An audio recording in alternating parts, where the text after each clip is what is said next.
دلته یو شاپینګ مال ته راغلی وم په دې ځای کې ما وکتلو دا وګورئ په چاینا کې د چې څومره هم دا اے آی دوی انټیګریشن کوي اوپن سورس دا ځایونه جوړوي د ماشومانو دپاره خپلو بچو ته خپلو ماشومانو ته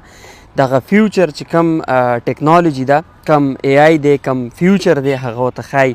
دلته اوس وګورئ دا میډم دا بالکل چې کم دی زما دلته هیلپ هم کوي زه ورته وایم چې یاره دلته کې دا څومره ټیبس پراته دي یعنې دا پیډس پراته دي آیپیډ دا وغیره نو دې کې تاسو چې کوم دی څه ښایي وړو ته نو هغې بالکل ماته وویل چې دلته کې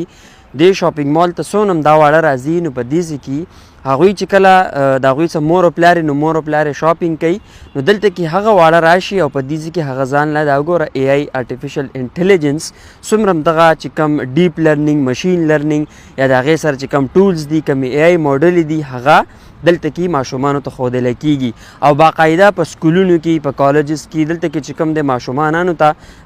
باقاعده د دې دپاره سپیشل ټیبلټې جوړې کړل دي او په هغې کې دا مختلف در دوی اپس دي چاینیز اپ دي دوی بهر نه استعمالوي دلته چې په چاینا کې ته کم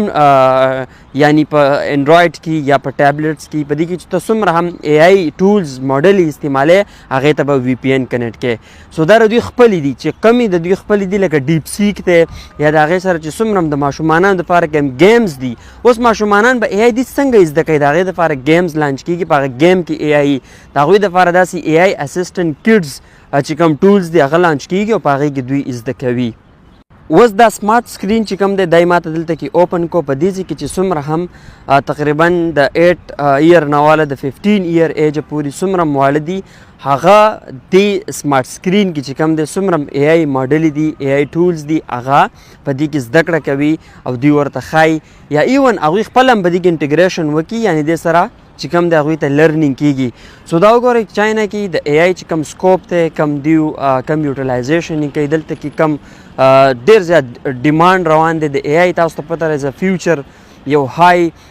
سکیل دی نو په دې کې به انشاءالله مونږ هم چې کوم دی ویډیو شروع کوو په دې باندې چې کوم کسان انټرسټډ وي پیج فالو کوئ او زموږ سره چې کوم دی په کمنټ کې انټرسټډ لازم ولیکئ او هغه ینګسټر هغه ځوانان چې د هغوی سره ټایم وي